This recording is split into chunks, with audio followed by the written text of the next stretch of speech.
Y mi tema que tenemos para este momento es la puerta abierta del cielo. La puerta del cielo está abierta. Y eso es lo que estamos viendo aquí en este capítulo maravilloso. Entonces, unas cuantas décadas después de que Cristo ascendió al cielo, después de que Cristo subió a su morada, de donde Él había venido a su morada, al cielo, ahora Él es investido con todo poder, se le da todo poder, y el Señor resucitado, el Cristo exaltado, el Mesías, ahora Él habla de forma directa y de forma personal a su siervo Juan. Y acuérdense, y no tenemos tiempo de mencionar detalles, pero a partir del capítulo 1 sabemos que Juan va al exilio a una isla llamada Patmos, y él estaba en esa isla no porque le hubiera hecho nada malo, y él estuvo en esa isla no porque estuviera de vacaciones tampoco, sino estaba allí debido al testimonio del Evangelio, debido a que él había testificado al respecto del único Salvador, cómo el Señor Jesucristo había venido del cielo a la tierra y había dado su vida por todo pecador que se arrepiente. Esa es la razón por la cual él estaba en esa isla. Y mientras estaba allí en el exilio, el Señor Jesucristo le habla. Y aquí en el versículo 1 dice que esa voz era como la de una trompeta. Y eso no es nuevo.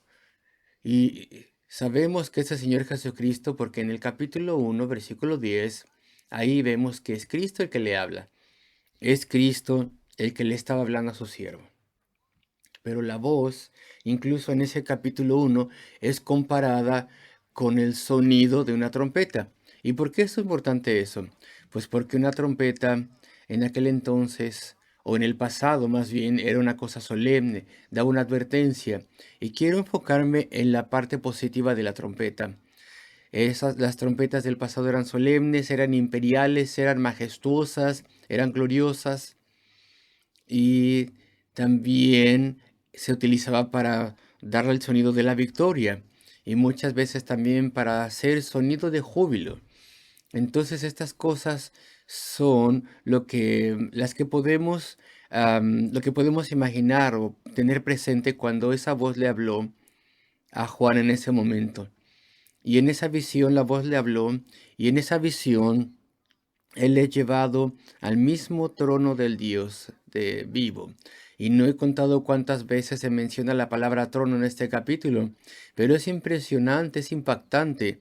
En la segunda lectura que tuvimos, es fácil ver cuántas veces se utiliza la palabra trono, lo cual significa que este capítulo verdaderamente trata al respecto del cielo, del trono de Dios y al respecto de cómo podemos tener acceso a Dios y Dios mora en el cielo.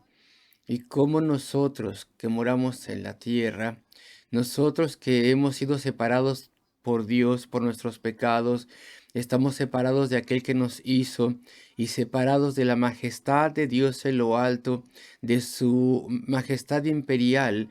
Es que hay millones de millas entre nosotros, hay un abismo de separación. Y entonces, ¿cómo podemos venir a Él y tener comunión con Él? Pues por lo que Dios ha hecho en la cruz del Calvario a través de Cristo. Entonces a Juan se le da este privilegio. Y la ilustración aquí verdaderamente sobrecogedora porque es algo majestuoso.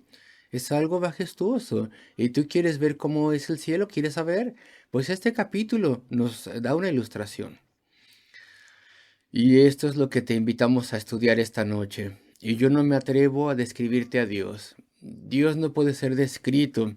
Es un gran pecado cuando las personas intentan describir a Dios con términos humanos. Y a pesar de que Juan vio a Dios sentado en el trono, no se atreve a darnos una descripción de Dios, pero nos da una descripción de las cosas que rodean al trono de Dios.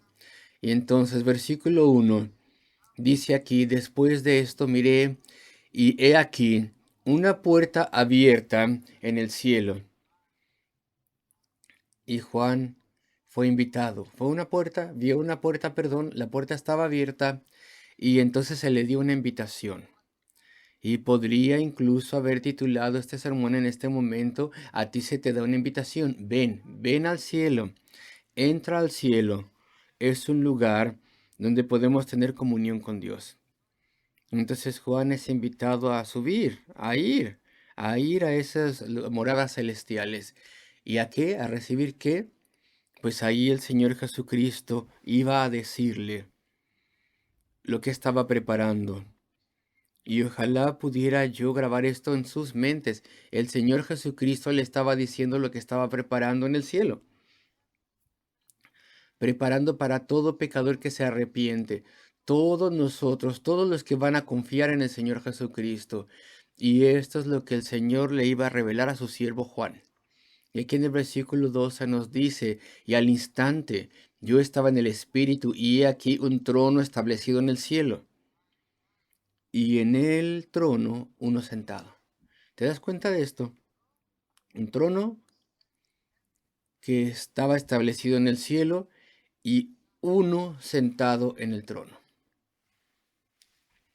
Queridos amigos, ¿qué había en el trono? ¿Qué hay en el trono? ¿Qué rodea el trono? ¿Qué hay ante el trono? ¿Qué sale del trono? Todo aquí está en el versículo. Y mi propósito es verdaderamente volver al versículo 1, porque todo lo que vamos a decir es extraído del texto. Todas las respuestas, el trono como es, qué hay en el trono, qué rodea el trono, qué sale del trono, todo está aquí. De una forma muy inteligente y espiritual, con palabras espirituales e inteligentes, todo eso está puesto aquí. Y estoy seguro que pueden ver la simbología que tenemos aquí, que nos da una visión maravillosa de lo que está pasando con Dios en los lugares celestiales. Entonces hay un trono dispuesto, establecido en el cielo. Queridos amigos, Dios tiene un trono. Eso es lo primero que vemos aquí. Si Dios tiene un trono, ¿eso qué significa? Pues que Él es el rey. No me atrevería a decir Él es un rey, no, no es un rey, cualquier rey, no. Él es el rey de reyes, señor de señores. Eso es lo primero que vemos aquí. Si Dios tiene un trono, pues entonces Él es el rey. Y si Él es el rey, significa que hay un reino. Y la pregunta es: ¿cómo puedes tú entrar en ese reino de Dios? Dios te tiene que dejar entrar.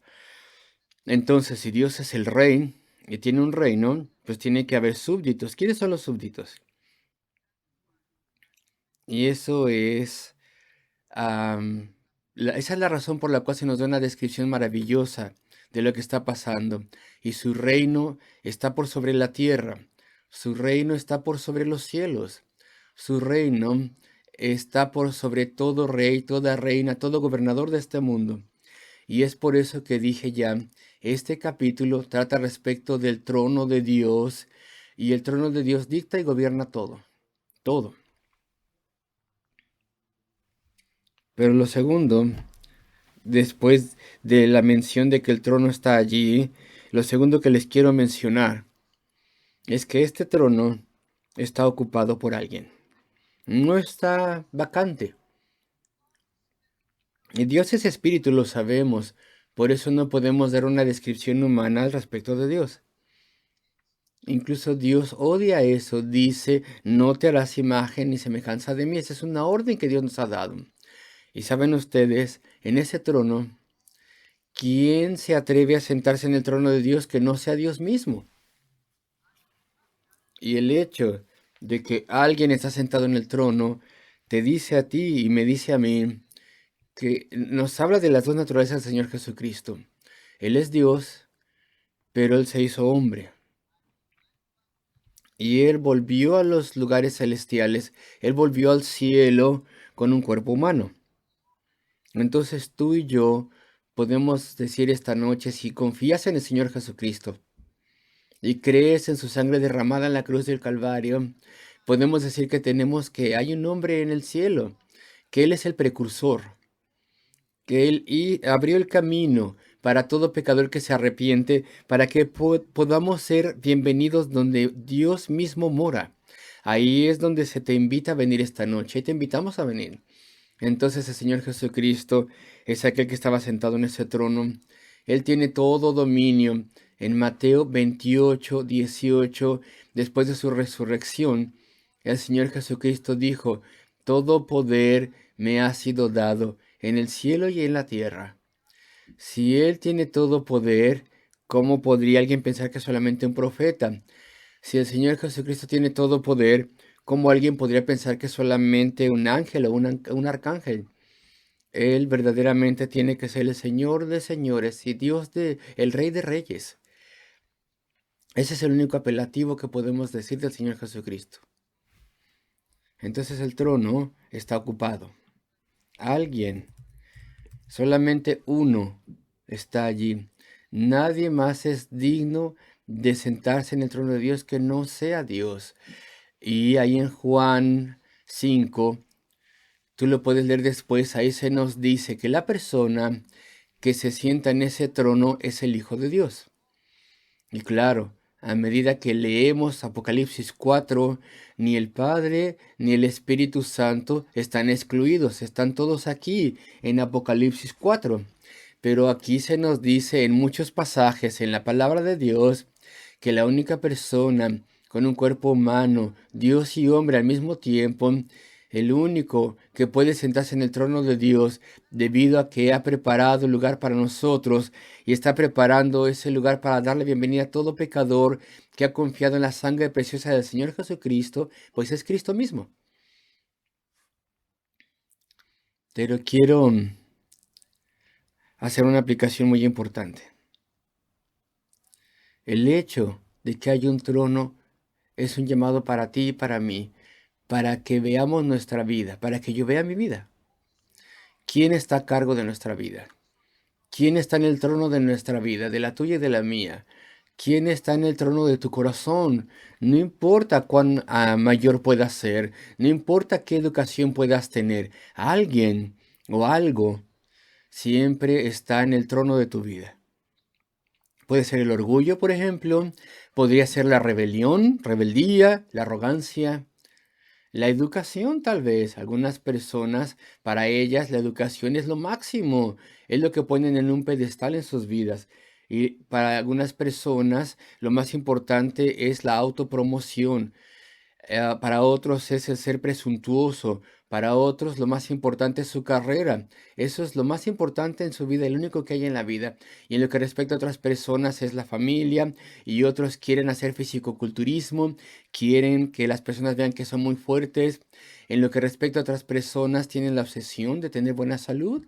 Entonces siempre hay algo o alguien en el trono de tu vida. Siempre. Ya sea Dios o tú mismo en algún aspecto de lo que hemos mencionado. Revisa tu corazón. ¿A quién sirves? La Biblia dice que tú eres el siervo o el esclavo de quien tú sirves. Si tú sirves al pecado, pues eres esclavo de Satanás. Eres esclavo y siervo de Satanás.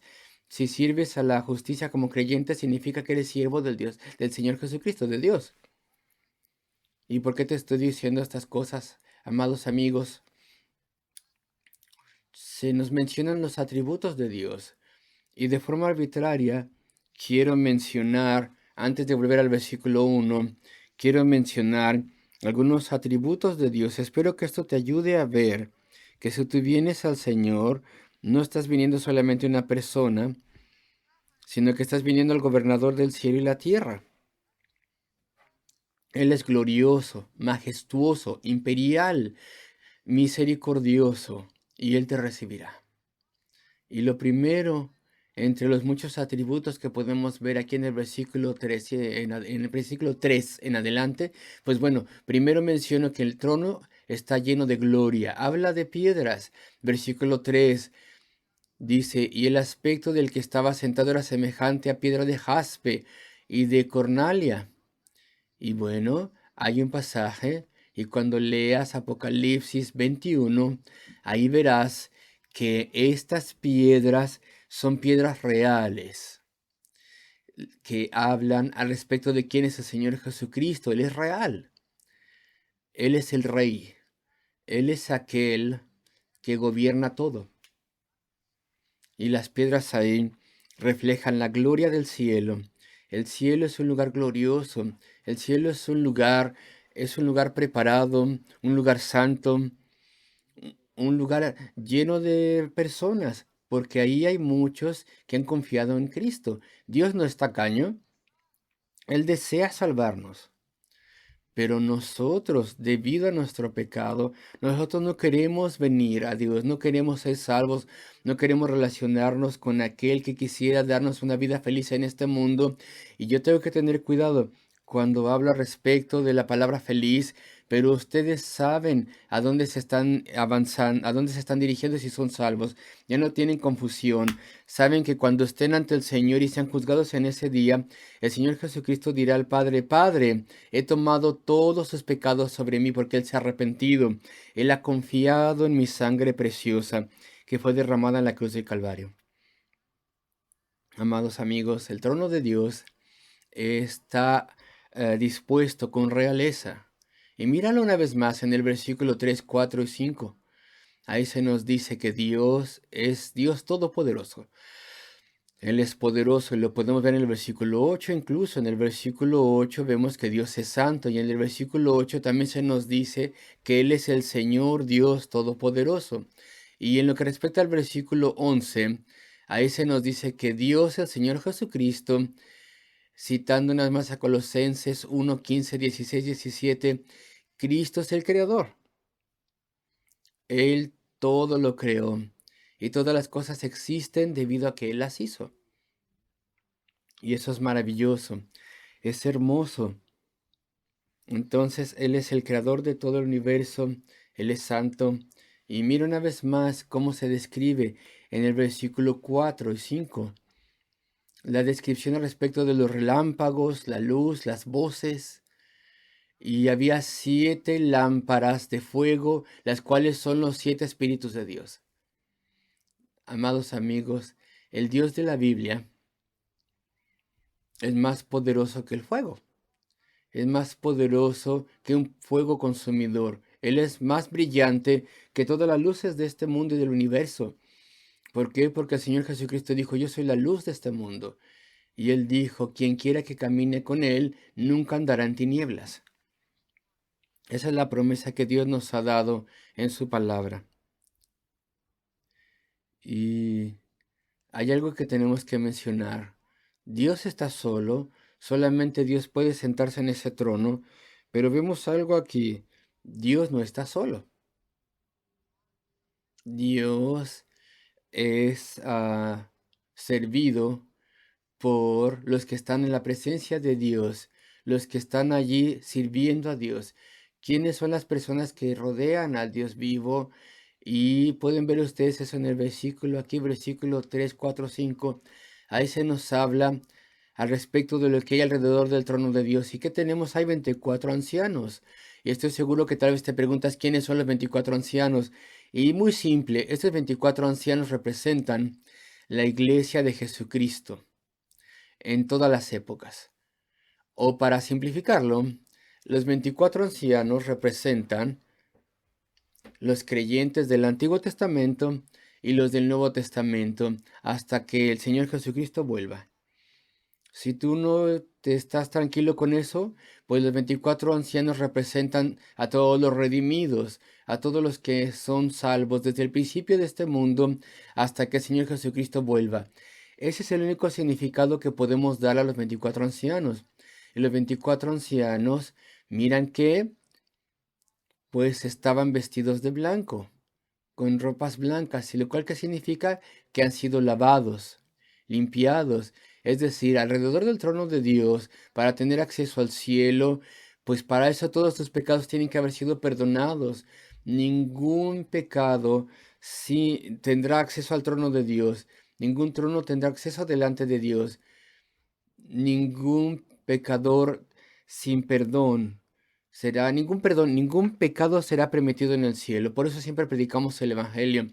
Y te decimos a ti y a toda persona, si nos escuchas por primera vez y nunca escuchaste el Evangelio antes, o has ido a iglesias en muchas ocasiones, pero nunca has entendido que el Evangelio significa buenas nuevas.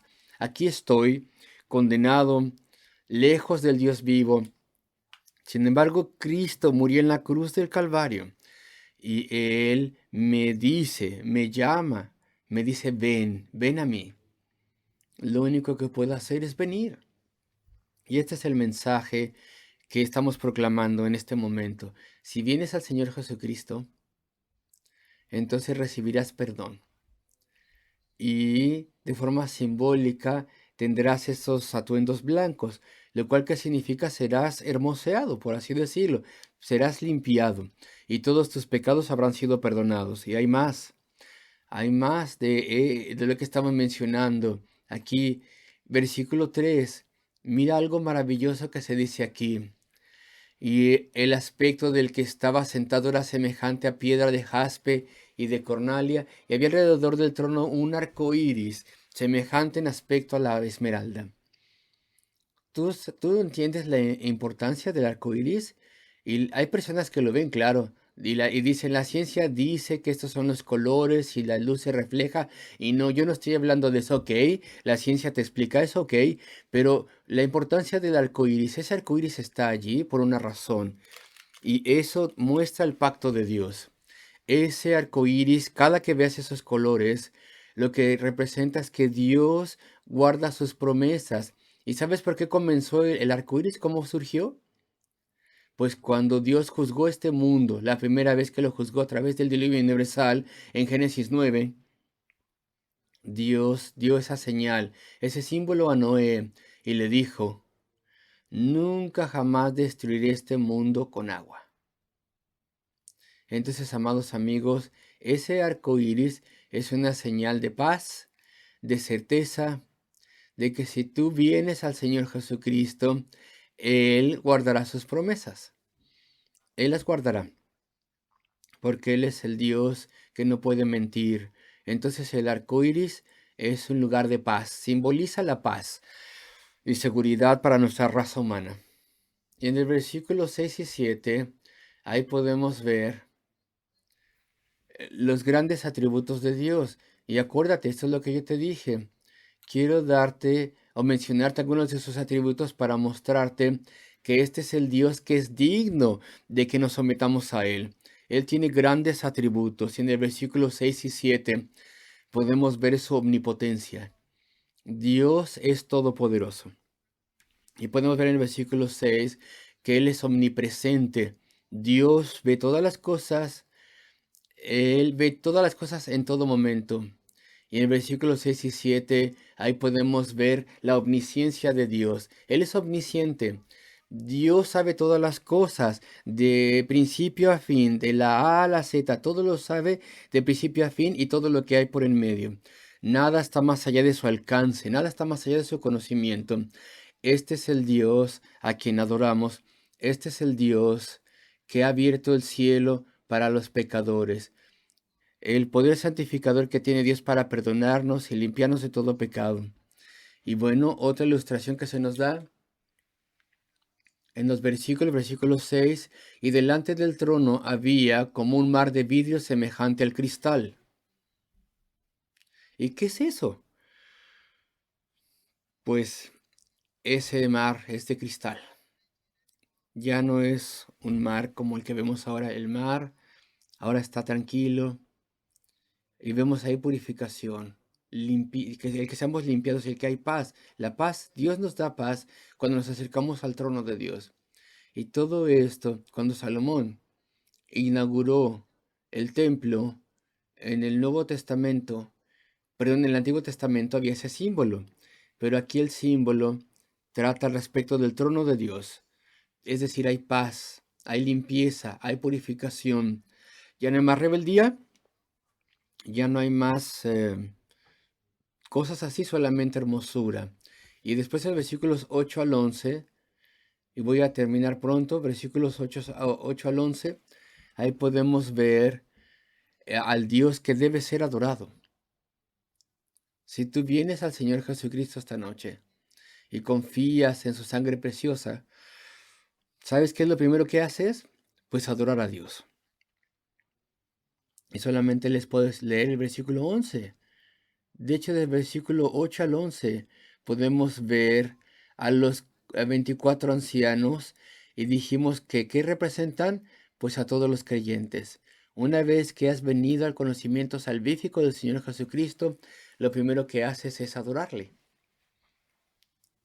Y los 24 ancianos decían juntos: Tú eres digno, oh Señor, de recibir honra y gloria y poder, porque tú creaste todas las cosas, por tu voluntad existen y fueron creadas. Eso era el versículo 11. Queridos amigos, en el versículo 10, los 24 ancianos tenían coronas de oro y ahora pusieron esas coronas de oro ante el trono de Dios. ¿Acaso no es esto lo que significa el arrepentimiento? Yo me trago mi orgullo. Antes era el capitán de mi vida. Quería yo liderar mi vida, controlar mi vida. ¿Y sabes qué? Y si tú no conoces al Señor Jesucristo, yo quisiera poder tener las palabras más amables y frecuentemente oro: Señor, dame las palabras más amables para hablarle a alguien que no conoce al Señor Jesucristo. Y ves, si tú no conoces al Señor Jesucristo, una de las razones es porque tú no quieres dar cuentas a Dios.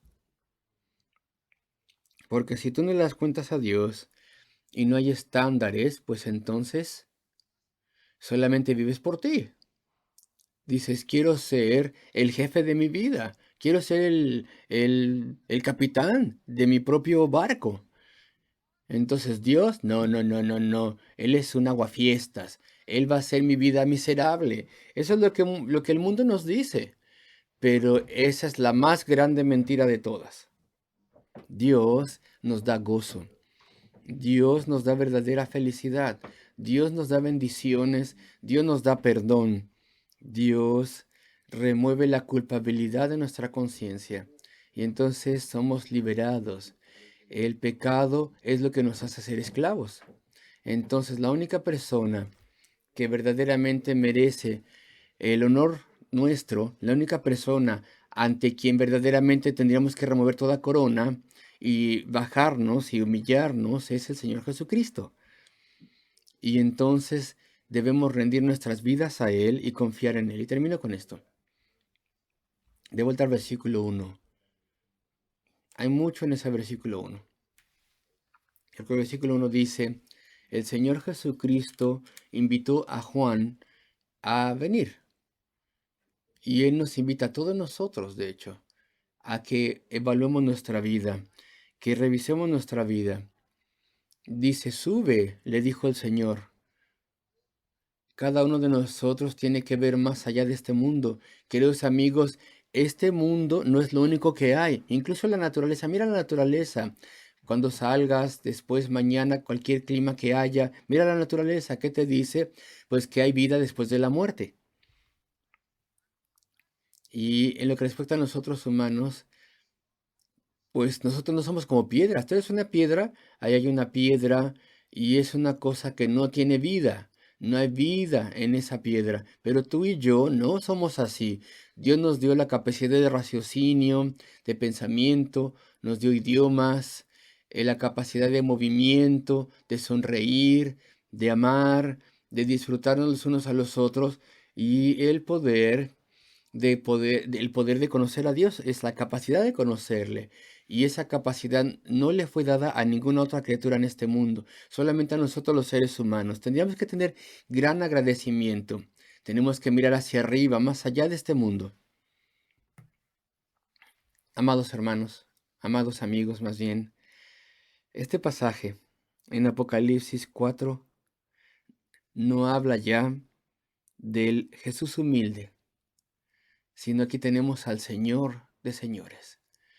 Y Él nos está llamando a venir a Él. Mira el versículo 1. Apocalipsis 4:1. Después de esto miré, y he aquí una puerta abierta en el cielo, y la primera voz que oí, como de trompeta, hablando conmigo, dijo: sube acá,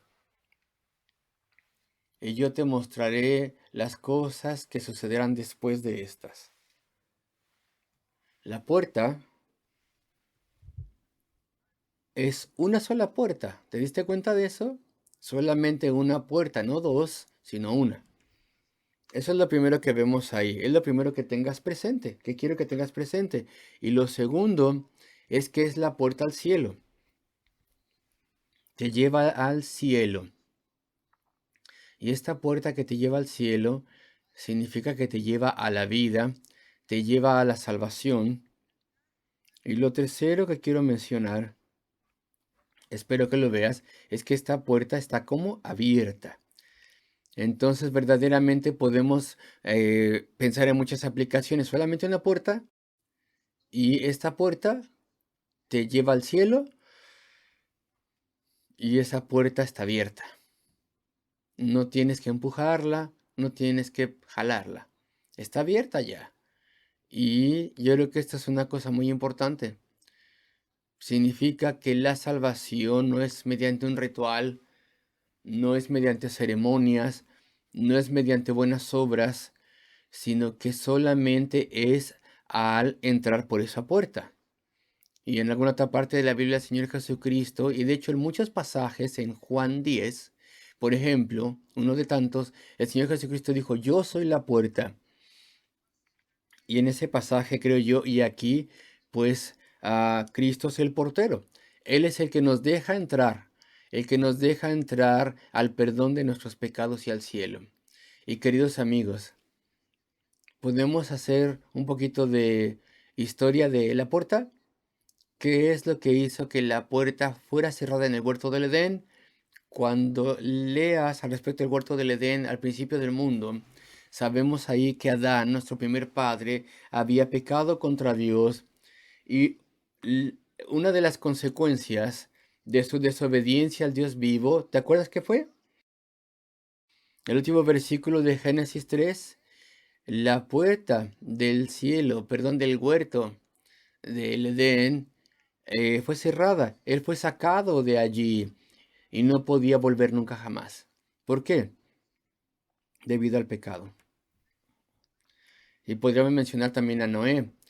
Cuando Dios había juzgado este mundo a través del diluvio universal, Noé y su familia, 8 personas, solo 8 personas, entraron a través de qué? A través de una puerta.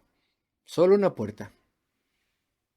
Lo cual nos recuerda, queridos amigos, que Cristo es el único Salvador. Él es la única puerta. Si vienes a Él a través de la puerta, entonces pues ahí es la entrada verdadera. No hay ninguna puerta trasera para entrometernos por ahí. Nadie entrará al cielo sin un genuino arrepentimiento, sin haber confiado en el sufrimiento de Cristo. Aunque tuviera toda la vida y toda la eternidad, no podría jamás explicarles bien lo que Cristo sufrió en la cruz del Calvario. Pero ¿sabes qué? Todo ese sufrimiento, todo ese dolor, toda esa agonía que Él sufrió esa muerte terrible en la cruz del Calvario. Él la sufrió de modo que tú y yo, si nosotros algún día confiamos en Él y clamamos a Él, diciendo, Señor, ten misericordia de mí que soy pecador, pues entonces escaparás el justo juicio de Dios. Por eso sufrió Él en la cruz del Calvario. Y es por eso que en Hebreos 10, versículo 18 se dice que debido a su sangre, el Señor Jesucristo ha pavimentado un camino nuevo y vivo, lo cual significa que Él nos dio una nueva puerta, si me permiten decirlo así. Y adivinen que la puerta se mantiene abierta debido al sacrificio del Señor Jesucristo. Y yo creo, no les voy a engañar, no les voy a decir nada que no sea bíblico, pero yo creo que muy pronto, porque todo lo que hay en este mundo nos muestra que yo creo que muy pronto esa puerta que está abierta será cerrada. Yo creo que es así. Y tú puedes golpear esa puerta y puedes tocar esa puerta hasta que mueras, pero ya nadie te abrirá esa puerta. Es por esto que la puerta está abierta para nosotros ahora, en este preciso momento. Yo vengo al Señor Jesucristo, pues la puerta está abierta. No necesitas hacer cosas, rituales, solamente tienes que entrar. Y por eso les leí Apocalipsis 3. ¿Se acuerdan de los versículos? El Señor Jesucristo dijo, He aquí yo estoy a la puerta y toco. Si alguno escucha mi voz y abre la puerta, Él es el portero. Y tú no puedes abrir la puerta tú solo. Y la única forma de abrir esa puerta es a través del arrepentimiento. ¿El arrepentimiento qué es? Yo vengo con temor y temblor y digo, Señor, tú has muerto en esa cruz por mí. Yo creo en ti, Señor. Ten misericordia de mí. Eso es lo único que puedo hacer. De otra forma, todas las buenas obras que pudiera hacer no conmoverían la obra del corazón de Dios. Y entonces Él dice que nos abrirá la puerta y sanará con nosotros. Y en ese mismo capítulo 3, versículo 8 de Apocalipsis, dice, yo conozco tus obras, he aquí, he puesto delante de ti una puerta abierta. ¿Te das cuenta? No estoy inventando nada, la puerta está abierta. Y Dios dice que Él ha puesto esa puerta delante de ti. Porque aunque tienes poca fuerza, has guardado mi palabra y no has negado mi nombre. Entonces, tenemos que venir. En el versículo 7 dice que ninguno puede cerrar esa puerta. Entonces, si tú vienes al Señor Jesucristo esta noche, Él no te azotará la puerta en la nariz, porque la puerta está abierta ahora. Él hizo que estuviera abierta, Él pagó para que estuviera abierta esa puerta. Y voy a terminar con lo siguiente. Ven al trono de gracia. Hay acceso libre y gratuito a Dios. No hay nada que pagar, porque Cristo lo ha pagado todo por ti. Y si tú vienes en verdad, como un predicador ordinario, te puedo decir que si tú vienes, Dios prometió, como hizo con Juan, su siervo, su apóstol, Él prometió que te mostrará cosas maravillosas, cosas que nunca verás en este mundo. Responderá tus oraciones, te dará un tesoro de bendiciones. Ven a Él. La puerta al cielo está bien abierta de par en par. Oremos juntos. Nuestro Padre Celestial, venimos ante ti una vez más. Te damos gracias que todavía salvas pecadores. Tú todavía eres el Salvador de nuestras almas. Eres el médico de las almas. Y oramos, Señor, que no nos dejes morir en nuestros pecados. Más bien ten misericordia de alguien que te busque, de todos los que te busquen. Ten misericordia de muchos de los que estén escuchando, que todavía están en tinieblas, viviendo solamente por el presente. Señor, escucha nuestras oraciones esta noche, pues pedimos estas bendiciones en el nombre del Señor Jesucristo. Amén.